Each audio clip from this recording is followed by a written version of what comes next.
Hi everyone, I'm Greg Braun and welcome to the final episode of the Power of Quality vlog series. Today I'm joined by Melina Cruikshank, our Chief Audience and Marketing Officer here at REA. And we're going to discuss the power of quality in new developments and how you can build your narrative around quality. Hi Melina, how are you doing? Hi Greg, how are you? I'm very well. And the question everyone gets asked is, where are you beaming to us from? I'm beaming from my house in Collaroy in the Northern Beaches in Sydney. Fantastic. And how is it there? It's good actually. It's clear and it's hard to believe that it's winter. I know, right? It's kind of happened without us as we're all huddled in our homes. I've noticed that you're wearing a massive scarf there. Are you a bit cold, Greg? I like to embrace the winter as an Englishman as much as possible. When it's a sign of cold, I'll grab hold of it. So that's my excuse. So thank you for joining us. I'm really looking forward to what we're going to talk about. I think there's quite a lot to get through, but particularly how the idea of quality relates to brand and marketing initiatives. And this will be true for all categories, but we can home in on property. Do you want to start by just giving us a little overview of kind of yourself and where you've come from and all of that good stuff? Okay, well, I've been at REA for around 12 months. Yeah. And prior to that, I spent 4 years at Domain. And then prior to that, it was with Fairfax Media in the publishing side of the business, the online publishing side of the business. And prior to that, it was online agencies in London. So I've been around and involved in this category for a period of time, but essentially my career has been centred on building and commercialising large online audiences. Fantastic. And all marketing, by the sounds of it, pretty much along the way. I guess I've started off this question, or this probably an observation with in the rest of the series, and it's really about, I think it's super relevant here, but it's really about this idea of quality.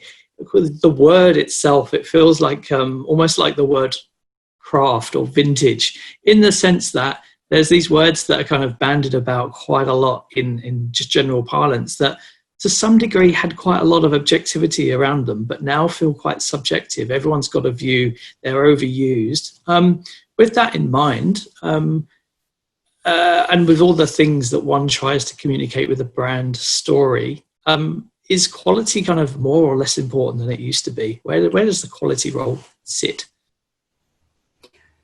I think quality, when it comes to a brand, it has become more important than ever, to be honest. And I think about the work that we're doing and everything that comes through what we're trying to achieve, and quality and trust go hand in hand. The world that we're in now provides consumers with so much choice. There's so many brands out there, and there's so much opportunity for people to flip between different brands. So really, quality and trust are the two most important characteristics I think that a brand can have, and you just can't take them for granted as well. You have to make sure that everything you're trying to do, all of your touch points, represent the quality and the trust in terms of the equity that you're building. Awesome. I'm reading a lot about the kind of concepts of misinformation and disinformation. Do you think that is also creating an environment where quality and trust, what you were talking about, it kind of comes up the agenda because people need to kind of need to know what they're getting, what they're reading, what they're buying is actually the real thing and not all of this other noise that sits around it? I think consumers now have become more suspicious, if anything, when it comes to what they're being told. And so as a marketer, you need to be as authentic as you can when it comes to getting a message across. And I think that's a good thing. I think that, in the world where, fake news and all of the different areas of misinformation that is, available now has become so prolific. The fact is people are clinging to a very small amount of brands in their life that they trust. And, I don't think that's a bad thing. I think we went through a period where, everyone was believing everything. And, when it comes to, understanding exactly what people need, when it comes to what they want, I think that's making consumers become even more fussy. And that's why they're subscribing to news publications now. They're actually investing in it and saying, I need to understand what is actually going in here and I'll pay for it. Yeah, yeah. We're talking about brands and them talking about quality. How do they actually start having that quality discussion? What are the things that they should be doing to really kind of push that notion? It's a really interesting question. I think you need to bring it right back down to your value proposition. So that leads me to my next question then. How does REA activate this idea of quality in its brand and marketing? Well, we try and be as authentic as possible and really bring the focus back onto our products and what we're trying to communicate to our consumers. And, consumers are coming to realestate.com.au looking for property and looking for information. And, we know that it's a really stressful time for people when they're looking to buy and sell property. So what we try and do is make it as easy as possible with a strong consumer experience. Yeah, awesome. And then thinking about the research that we've done recently in this space, one of the key highlights was that quality is such a key factor still in for people really thinking about building or deciding to buy new. How would you suggest that developers can actually capitalize on this opportunity? Yeah, it's a good question. I would say that we know through all of your research, actually, Greg, that a lot of research, particularly desktop research, is done before people even step into a display suite. So it's so important that people have a strong online presence, and it's really easy to use, and with huge imagery and a really credible online experience for consumers. Yeah. It's really interesting. It's kind of digital world. I feel like there's a tendency for brands to go straight to digital and think they can do everything digitally. And I think with this category, you've actually got a space where people need to kind of touch it and feel it as much as possible. We hear time and time again from consumers that they need agents in their lives because they can't do that, a lot of the job themselves. They can do lots of research up front, and that's really important. They have to do that. But there's aspects of it that they just can't take away that human touch. With this, I think display suites are really important as well because they get that real sense of what it is they're buying. So maybe here we can combine the two, that kind of digital experience with that physical as well.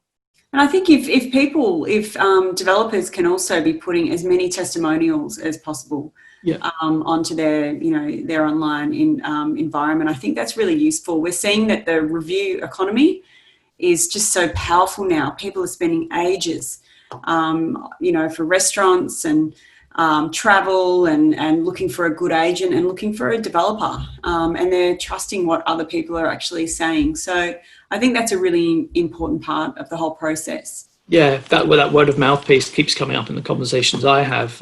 It's the number one, and certainly with this series, it's the number one way that people make decisions or certainly get informed about a purchase decision. This is no different. I think perhaps what's happened with real estate it's probably a little bit slow to catch up with the TripAdvisors of the world, but it's in people's DNA, consumer DNA, to look for these things. So I think the quicker that the industry can catch up, perhaps the better we'll all be and more informed. And it comes back to that quality piece, isn't it? When you're looking to build or looking to get a job done, you do want people to say, you will listen to a recommendation. So. Again, back to quality, it's your reputation. Your reputation is so important. And if you can convey that, you should be. Absolutely. How do you suggest apartment developers specifically address all the widespread quality issues that have played out in the media, if at all? Yeah, look, I would be getting on the front foot and acknowledging that if an issue exists, explain what's happened. planning, transparency, timeliness, all really important when it comes to being honest to people. That's what people are looking for. They're looking for transparency and honesty. And look, it's a small proportion of buildings out there that have had issues. There is a lot of sensationalism out there, and that's just something that developers have to deal with. But use your own brand. I would say that your own brand is your most powerful tool when it comes to actually cutting through that. Yeah. Is there any examples that spring to mind of developers that are doing that? Yeah, I would say that Frasers are doing a good job. They're engaging their customer base regularly. They're reassuring them, saying that if there are issues, Frasers will actively deal with them. So I think they're a good example of a company that has actually got onto the front foot here. Yeah, nice one.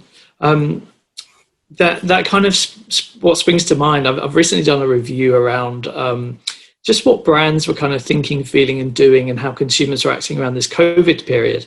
And it was really interesting. There was a lot of advertising and a lot of bad messaging that was out in market, which kind of fell flat, or it didn't sort of tug the right points. But the stuff that did stick out and the stuff that did come through is brands being truly helpful, getting on the front foot, as you say, and actually providing a solution to the problems that they were facing, rather than just saying, that they had empathy and that they were there. They're actually getting up and doing something. And I think that's kind of parallels to what we've seen in COVID, to kind of what you're talking about here, which I think is really interesting. Those points about just getting on the front foot, getting out there and facing it head on.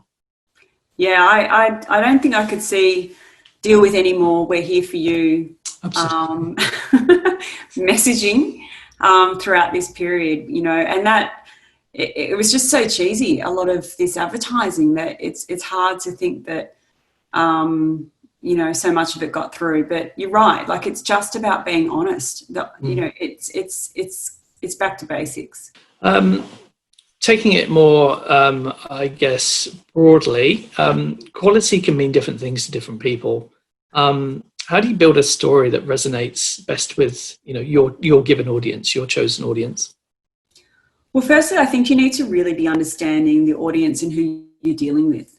And that's, again, back to the very basic components of marketing and trying to understand what you're conveying. So, a first home buyer has triggers that are completely different to someone who is downsizing. Yeah. And so it's understanding those segments and targeting those. So tailoring those communications accordingly. If it's an online environment for a developer, potentially using different landing pages, testing those things, and just using a different message hierarchy if possible. Reputation and quality are closely linked. Do you suggest developers implement initiatives on a holistic level? Absolutely. So corporate communication strategies cover many parts of a business, from sustainability to HR, to internal comms, to investor relations, crisis issues management. Yeah. And it's important to incorporate and consider each department and sector when it comes to, mastering that overarching brand narrative. So I think so, for sure. At REA, we know that our employees, for example, are our greatest asset and are invaluable advocates when it comes to our company. So understanding what they need and keeping them informed on our business's strategy has been a really important part of our brand narrative. Nice. Thank you for joining me today, Melina. It's been an absolute pleasure. And I'm sure our developer audience have gained some valuable insights there. This actually wraps up the Power of Quality vlog series. We're looking forward to sharing more insights with you as part of our 2020 Developer Insight series over the coming months. Thank you for tuning in.